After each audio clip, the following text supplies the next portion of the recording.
രാജ്യത്തെ വികസനത്തിലേക്കും പുരോഗതിയിലേക്കും നയിക്കുന്നതിൽ നിർണായക പങ്ക് വഹിക്കുന്ന മേഖലയാണ് അടിസ്ഥാന സൗകര്യ വികസനം. റോഡ്, റെയിൽവേ തുടങ്ങിയ ഭൗതിക അടിസ്ഥാന സൗകര്യങ്ങൾക്ക് പുറമെ ഡിജിറ്റൽ, സാമൂഹിക അടിസ്ഥാന സൗകര്യ വികസനവും ഇതിൽ ഉൾപ്പെടുന്നു. കഴിഞ്ഞ ഒരു ദശാബ്ദകാലത്തെ ഭൗതിക അടിസ്ഥാന സൗകര്യങ്ങൾ മാത്രമാണ് ഈ വീഡിയോയിൽ നമ്മൾ പരാമർശിക്കുന്നത്. റിസർവ് ബാങ്ക് ഓഫ് ഇന്ത്യയുടെയും national institute of public finance and പോളിസിയുടെയും പഠനം പറയുന്നത് അടിസ്ഥാന സൗകര്യ വികസനത്തിനായി ചെലവഴിക്കുന്ന ഓരോ രൂപയും ഭാരതത്തിന്റെ GDP-യിൽ 2.5 മുതൽ 3.5 രൂപ വരെ നേട്ടമുണ്ടാക്കാൻ സഹായിക്കുന്നുവെന്നാണ്. അതായത് 1 രൂപ നമ്മൾ അടിസ്ഥാന സൗകര്യ വികസനത്തിനായി ചെലവഴിക്കുമ്പോൾ 2.5 രൂപയോ 3.5 രൂപയോ തിരിച്ചു കിട്ടുന്നു എന്ന് ചുരുക്കം. ഗതാഗത സൗകര്യ വികസനം രാജ്യത്തെ യാത്രാ ചരക്ക്, ഗതാഗത ചെലവ് കുറയ്ക്കുകയും വ്യാപാര നേട്ടങ്ങൾ വർദ്ധിപ്പിക്കുകയും തൊഴിലവസരങ്ങൾ സൃഷ്ടിക്കുകയും തൊഴിലാളികളുടെ കൂലി അടക്കമുള്ളവ വർദ്ധിപ്പിക്കുന്നതിനും സഹായിക്കുന്നു. ഇത് മറ്റ് സാമൂഹിക സാമ്പത്തിക പരിവർത്തനത്തിലേക്ക് രാജ്യത്തെ നയിക്കുന്നു.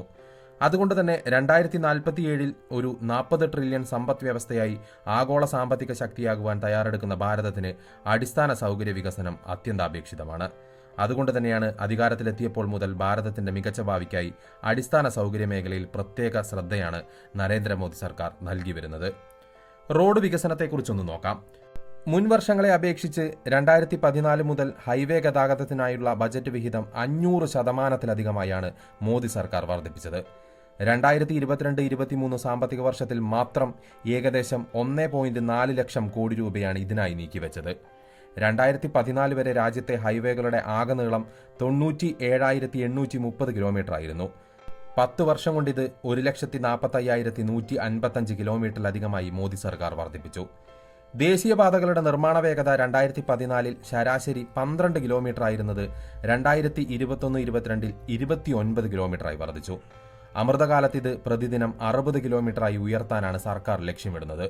2014 ശേഷം 3.5 ലക്ഷം കിലോമീറ്റർ ഗ്രാമീണ റോഡുകൾ പുതിയതായി രാജ്യത്ത് നിർമ്മിക്കുകയും 99% ഗ്രാമപ്രദേശങ്ങളെയും പരസ്പരം ബന്ധിപ്പിക്കുകയും ചെയ്തു. അടൽ തുരങ്കം, ധോല സാദിയ പാലം, ചെനാബ് നദീപാലം തുടങ്ങിയ തന്ത്രപ്രധാന പദ്ധതികളും ഇക്കാലയളവിൽ തന്നെയാണ് പൂർത്തീകരിച്ചത്. ഇനിയുള്ളത് റെയിൽവേ വികസനമാണ്. ഭാരതത്തിന്റെ റെയിൽ മേഖലയിലും ഗണ്യമായ വളർച്ച ഇക്കാലയളവിലുണ്ടായി. ഇതിനായി 2022-23 സാമ്പത്തിക വർഷത്തിൽ മാത്രം 2.5 ലക്ഷം കോടി രൂപ ബജറ്റിൽ വകയിരുത്തി. കഴിഞ്ഞ 9 വർഷത്തിനുള്ളിൽ മാത്രം 37,000 കിലോമീറ്റർ റൂട്ടാണ് റെയിൽവേ ലൈൻ വൈദ്യുതീകരിച്ചത്. അത്യാധുനിക സാങ്കേതിക വിദ്യകളും റെയിൽവേയിൽ നടപ്പിലാക്കി. വിവിധ നഗരങ്ങളിലെ മെട്രോ റെയിൽ വികസനത്തിനും മോദി സർക്കാർ മുൻഗണന നൽകിയിട്ടുണ്ട്. കഴിഞ്ഞ 9 വർഷത്തിനിടയിൽ 20 വ്യത്യസ്ത നഗരങ്ങളിൽ മെട്രോ റെയിൽ പദ്ധതികൾ വ്യാപിപ്പിച്ചു. 2014 248 കിലോമീറ്റർ ആയിരുന്ന മെട്രോയുടെ ദൈർഘ്യം 2022 791 കിലോമീറ്റർ ആയിട്ടാണ് വർദ്ധിച്ചത്. രാജ്യം തദ്ദേശീയമായി രൂപകൽപ്പന ചെയ്ത വന്ദേ ഭാരത് എക്സ്പ്രസ് ഓടിത്തുടങ്ങി. നിലവിൽ 25 റൂട്ടുകളിൽ 15ഓളം വന്ദേ ഭാരത് ട്രെയിനുകൾ സർവീസ് നടത്തുന്നു. അടുത്ത 3 വർഷത്തിനുള്ളിൽ ഇവ 400ആയും 2040ഓടെ വന്ദേ ഭാരത് ട്രെയിനുകളുടെ എണ്ണം 4,500ആയി ഉയർത്താനാണ് സർക്കാർ ലക്ഷ്യമിടുന്നത്. ഇതുകൂടാതെ ജപ്പാന്റെ സാമ്പത്തിക സഹായത്തോടെ മുംബൈക്കും അഹമ്മദാബാദിനുമിടയിൽ ബുള്ളറ്റ് ട്രെയിൻ പാതാ നിർമ്മാണവും പുതിയ ചരക്കിടനാഴികളുടെ വികസനവും കണക്ടിവിറ്റി കൂടുതൽ വർദ്ധിപ്പിക്കുകയും യാത്രാസമയം കുറയ്ക്കുകയും ചരക്കുകളുടെ കാര്യക്ഷമമായ നീക്കം സുഗമമാക്കുകയും ചെയ്യും. പ്രധാനമന്ത്രി മോദിയുടെ കാലത്ത് ഭാരതത്തിന്റെ വ്യോമയാന മേഖല ലോകത്തിലെ 3ാമത്തെ വലിയ വിപണിയായി ഉയർന്നു കഴിഞ്ഞിട്ടുണ്ട്. കഴിഞ്ഞ 10 വർഷത്തിനിടെ സിവിലിയൻ വിമാനത്താവളങ്ങളുടെ എണ്ണം 2014 ഉണ്ടായിരുന്ന 74-ൽ നിന്നും 2023 ആയപ്പോഴേക്ക് 149ആയി വർദ്ധിച്ചു. 2030 ആകുമ്പോഴേക്കും ഇത് 200-ന് മുകളിൽ എത്തിക്കണമെന്നാണ് സർക്കാരിന്റെ ലക്ഷ്യം. ഇതിന്റെ ഭാഗമായുള്ള തൊഴിലവസരങ്ങളും രാജ്യത്ത് വർദ്ധിച്ചു എന്നുള്ളത് തന്നെയാണ് സത്യം. 2014 ശേഷം രാജ്യത്ത് 111 ജലപാതകളെ ദേശീയ ജലപാതകളായി ഉയർത്തിയിട്ടുണ്ട്. ലാഭകരമായിട്ടുള്ള ചരക്ക് നീക്കത്തിനും വിനോദസഞ്ചാരത്തിനും ജലഗതാഗതത്തിന്റെ പ്രാധാന്യത്തിന് ഊന്നൽ നൽകിയാണ് സർക്കാർ ഈ പദ്ധതികൾ ആവിഷ്കരിച്ചത്. ഇതിന്റെ ഭാഗമായി ജലഗതാഗതത്തിലൂടെയുള്ള ചരക്ക് നീക്കം 2022-23 സാമ്പത്തിക വർഷത്തിൽ 108 ദശലക്ഷം ടൺ എന്ന റെക്കോർഡ് നിലയിലെത്തി. 2021 പാർലമെന്റിൽ അവതരിപ്പിച്ച ഇൻലാൻഡ് വെസൽസ് ബിൽ ഉൾനാടൻ ജലഗതാഗതത്തിന്റെ വളർച്ചയെ കൂടുതൽ സുഗമമാക്കുന്നു. ഇവയ്ക്ക് പുറമെ കേന്ദ്ര സർക്കാർ 2019 അവതരിപ്പിച്ച 102 ലക്ഷം കോടി രൂപയുടെ നാഷണൽ ഇൻഫ്രാസ്ട്രക്ചർ പൈപ്പ് ലൈൻ പദ്ധതി, ഊർജ്ജം, റോഡുകൾ, റെയിൽവേ നഗരവികസന പദ്ധതികൾ എന്നിവയുൾപ്പെടെയുള്ള സാമൂഹിക അടിസ്ഥാന സൗകര്യ പദ്ധതികൾക്ക് ഊന്നൽ നൽകുന്നു.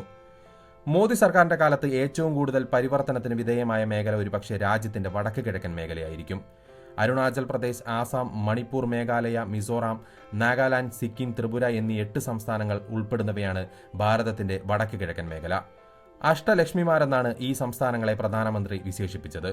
ഭൂട്ടാൻ, ചൈന, മ്യാൻമർ, നേപ്പാൾ, ബംഗ്ലാദേശ് എന്നീ രാജ്യങ്ങളുമായി അതിർത്തി പങ്കിടുന്ന ഭൂമിശാസ്ത്രപരമായ പ്രത്യേകതകളുള്ളതിനാൽ വടക്കു കിഴക്കൻ മേഖലയ്ക്ക് സാമ്പത്തികവും തന്ത്രപ്രധാനവുമായ പ്രാധാന്യമുണ്ട്. ഭൂമിശാസ്ത്രപരമായും അടിസ്ഥാന സൗകര്യ വികസനത്തിലും സാമൂഹിക സൂചികയിലും ഭാരതത്തിന്റെ മറ്റു ഭാഗങ്ങളെ അപേക്ഷിച്ച് വടക്കു കിഴക്കൻ മേഖല മുൻകാലഘട്ടങ്ങളിൽ ഒറ്റപ്പെട്ടിരുന്നു.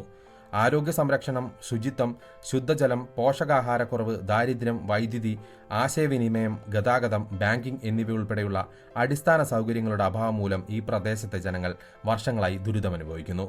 വെള്ളപ്പൊക്കം, മണ്ണിടിച്ചിൽ, ഭൂകമ്പം എന്നിവ മൂലമുണ്ടാകുന്ന പ്രശ്നങ്ങളും മേഖലയിലുണ്ട്. ഉയർന്ന തൊഴിലില്ലായ്മ നിരക്ക്, സാമ്പത്തിക അവസരങ്ങളുടെ അഭാവം എന്നിവയും സ്വാതന്ത്ര്യലബ്ധിക്ക് ശേഷം ഇവിടുത്തെ ജനങ്ങൾ അഭിമുഖീകരിക്കുന്ന പ്രധാന പ്രശ്നങ്ങളാണ്. അടിസ്ഥാന സൗകര്യ വികസനത്തിലും മേഖലയെ തഴഞ്ഞിരുന്നു. ഈ സംസ്ഥാനങ്ങളിൽ നിന്ന് ഭാരതത്തിന്റെ അയൽ രാജ്യങ്ങളിലേക്ക് പ്രവേശനമുള്ളപ്പോൾ പശ്ചിമ ബംഗാളിലെ സിലിഗുരി ഇടനാഴിക്ക് സമീപമുള്ള ചിക്കനെക് എന്നറിയപ്പെടുന്ന പാതയിലൂടെ മാത്രമേ ഭാരതത്തിന്റെ മറ്റു ഭാഗങ്ങളിലേക്ക് എത്തിച്ചേരുവാൻ ജനങ്ങൾക്ക് സാധിച്ചിരുന്നുള്ളൂ. ഉദാഹരണത്തിന് ത്രിപുരയിൽ താമസിക്കുന്നവർക്ക് 1200 കിലോമീറ്റർ സിലിഗുരി ഇടനാഴിയിലൂടെ ചുറ്റി സഞ്ചരിച്ചാൽ മാത്രമേ പശ്ചിമ ബംഗാളിൽ എത്തിച്ചേരുവാൻ സാധിച്ചിരുന്നുള്ളൂ. എന്നാൽ ബംഗ്ലാദേശിലൂടെയായാൽ ഇത് 600 കിലോമീറ്റർ താഴെ മാത്രമേ വരൂ. അതുകൊണ്ട് തന്നെ റോഡ്, റെയിൽ, ജല, വ്യോമ ഗതാഗത പദ്ധതികളിലൂടെ അയൽ സംസ്ഥാനങ്ങളുമായും രാജ്യങ്ങളുമായും മേഖലയെ ബന്ധിപ്പിക്കുന്നതിന് വലിയ തോതിലുള്ള അടിസ്ഥാന സൗകര്യ വികസന പദ്ധതികൾക്ക് രാജ്യത്തിന്റെ വിദേശ നയമായ ആക്ട് ഈസ്റ്റ് നയത്തിലൂടെ നടപ്പിലാക്കാൻ ഭാരത സർക്കാർ പ്രത്യേക ശ്രദ്ധ നൽകി. മേഖലയിലെ വികസനത്തിനും മറ്റ് രാജ്യങ്ങൾക്കുമായുള്ള റെയിൽ, റോഡ് ഗതാഗത സൗകര്യം യാഥാർത്ഥ്യമാക്കുന്നതിന് ഈ സംസ്ഥാനങ്ങളിൽ ഭാരത സർക്കാർ വലിയ തുക ചെലവഴിക്കുന്നുണ്ട്. മേഖലയിൽ 5200 കിലോമീറ്റർ കണക്ടിവിറ്റി പ്രൊജക്ടുകൾ നിർമ്മിക്കുകയാണ് ഇതിൽ പ്രധാന ലക്ഷ്യമെന്ന് പറയുന്നത്. ഭാരതത്തിലെ 8 വടക്ക് കിഴക്കൻ സംസ്ഥാനങ്ങളുടെ തലസ്ഥാന നഗരങ്ങളെ ബന്ധിപ്പിക്കുന്ന ബ്രോഡ് ഗേജ് റെയിൽ പാതയാണ് ഒരു പദ്ധതി. നോർത്ത് ഈസ്റ്റ് ഫ്രണ്ടിയർ റെയിൽവേ സോണിന് കീഴിൽ ഇത് പൂർത്തിയാക്കുന്നതിനായാണ് ലക്ഷ്യമിടുന്നത്. ഫിസിക്കൽ കണക്ടിവിറ്റി കൂടാതെ ആക്ട് ഈസ്റ്റ് പോളിസി പ്രകാരം എയർ കണക്ടിവിറ്റിക്കും സർക്കാർ തുല്യ പ്രാധാന്യം നൽകുന്നു. സർക്കാർ ആരംഭിച്ച റീജിയണൽ കണക്ടിവിറ്റി സ്കീം പ്രകാരം നോർത്ത് ഈസ്റ്റിൽ വിമാനത്താവളങ്ങളും ഹെലിപാഡുകളും നിർമ്മിക്കുന്നതിനുള്ള പുതിയ 22 സ്ഥലങ്ങൾ കണ്ടെത്തിയിട്ടുണ്ട്. പദ്ധതിയുടെ ഭാഗമായി 2018 പ്രവർത്തനം ആരംഭിച്ച സിക്കിം പാങ്ക്യോങ്ങിലെ ഗ്രീൻഫീൽഡ് എയർപോർട്ടും 2022 അരുണാചൽ പ്രദേശിൽ ആരംഭിച്ച ഇറ്റാനഗറിനടുത്തുള്ള ഹോളോങ്കിയിലെ ഡോണി പോളോ എയർപോർട്ടും പ്രധാന നേട്ടങ്ങളിൽ ഉൾപ്പെടുന്നു. ഇതുകൂടാതെ അയൽ രാജ്യങ്ങളിലേക്കും തെക്ക് കിഴക്ക്, കിഴക്കൻ ഏഷ്യയിലേക്കും തിരിച്ചും ഭാരതത്തിലേക്കും വ്യോമബന്ധം വർദ്ധിപ്പിക്കുന്നതിനായി നിരവധി പദ്ധതികൾ ആവിഷ്കരിച്ചിട്ടുണ്ട്. ചുരുക്കത്തിൽ ആക്ട് ഈസ്റ്റ് നയത്തിന് കീഴിൽ മേഖലയിൽ മുൻപുണ്ടായിരുന്ന വിമാനത്താവളങ്ങളുടെ എണ്ണം 9 നിന്നും 17 ഉയർന്നു. 2014 മുമ്പ് മേഖലയിൽ ഒരു ദേശീയ ജലപാത ഉണ്ടായിരുന്നത് 20 ദേശീയ ജലപാതകളായി വർദ്ധിച്ചിട്ടുണ്ട്. വർഷങ്ങൾക്കിപ്പുറം ആക്ട് ഈസ്റ്റ് നയത്തിന് കീഴിൽ വടക്ക് കിഴക്കൻ മേഖല വലിയ മാറ്റത്തിലാണ്.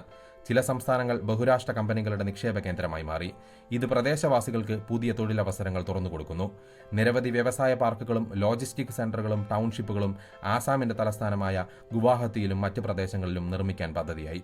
വടക്ക് കിഴക്കൻ മേഖല വികസന മന്ത്രാലയത്തിന്റെ കണക്ക് പ്രകാരം വടക്ക് കിഴക്കൻ സംസ്ഥാനങ്ങളിലെ റോഡ് കണക്ടിവിറ്റി വിപുലപ്പെടുത്തുന്നതിന്റെ ഭാഗമായി വിവിധ പദ്ധതികൾക്ക് കീഴിൽ മൊത്തം 261 റോഡ് പ്രൊജക്ടുകൾക്ക് 1,02,594 കോടി രൂപ ഇതുവരെയായി കേന്ദ്ര സർക്കാർ അനുവദിച്ചിട്ടുണ്ട്. National highway authority of India, national highways and infrastructure development corporation limited, വടക്ക് കിഴക്കൻ സംസ്ഥാനങ്ങളിലെ പൊതുമരാമത്ത് വകുപ്പുകൾ എന്നിവ മുഖേനയാണ് ഇത് നടപ്പിലാക്കി വരുന്നത്. വടക്ക് കിഴക്കൻ സംസ്ഥാനങ്ങളിൽ 1909 കിലോമീറ്റർ ദൈർഘ്യത്തിൽ 81,000 കോടി രൂപ ചെലവിൽ 19 റെയിൽവേ അടിസ്ഥാന സൗകര്യ പദ്ധതികളാണ് വിഭാവനം ചെയ്യുന്നത്. ഇതുവരെയായി 482 കിലോമീറ്റർ ദൈർഘ്യമുള്ള റെയിൽ പാതകൾ കമ്മീഷൻ ചെയ്യുകയും 2023 മാർച്ച് വരെ 37,713 കോടി രൂപ ഇതിനായി ചെലവഴിക്കുകയും ചെയ്തു.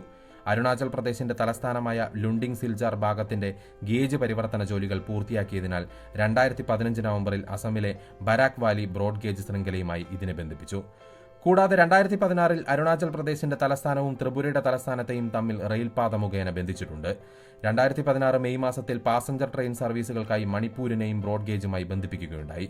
അടുത്തിടെ പ്രധാനമന്ത്രി നരേന്ദ്രമോദിയും ബംഗ്ലാദേശ് പ്രധാനമന്ത്രി ഷെയ്ഖ് ഹസീനയും ചേർന്ന് ഉദ്ഘാടനം ചെയ്ത അഗൌര അഗർത്തല ക്രോസ് ബോർഡർ റെയിൽ പദ്ധതിയാണ് ഏറ്റവും പുതിയത്. 392 കോടി രൂപയുടെ ഭാരത സർക്കാരിന്റെ സാമ്പത്തിക സഹായത്തിന് കീഴിലാണ് പദ്ധതി നടപ്പിലാക്കിയത്. അന്താരാഷ്ട്ര സംഘടനകളായ ഏഷ്യൻ ഡെവലപ്മെന്റ് ബാങ്ക് എന്നിവയും വടക്ക് കിഴക്കൻ മേഖലയുടെ വികസനത്തിന് സാമ്പത്തികവും സാങ്കേതികവുമായ സഹായം നൽകുന്നുണ്ട്. മണിപ്പൂർ, മിസോറാം, നാഗാലാൻഡ്, അരുണാചൽ പ്രദേശ് സംസ്ഥാനങ്ങളെ ഉൾപ്പെടുത്തി ഇന്ത്യ, മ്യാൻമർ, തായ്ലൻഡ് ദേശീയപാതയും റെയിൽപാതയും നിർമ്മാണത്തിലാണ്. ദേശീയ കായിക സർവകലാശാല, ദേശീയ കാർഷിക സർവകലാശാല, വിദ്യാർത്ഥികൾക്ക് സ്കോളർഷിപ്പുകൾ, നിരവധി വൈദ്യുത പദ്ധതികളും ഇതിന്റെ ഭാഗമായി പ്രധാനമന്ത്രി ഉദ്ഘാടനം ചെയ്തു കഴിഞ്ഞു.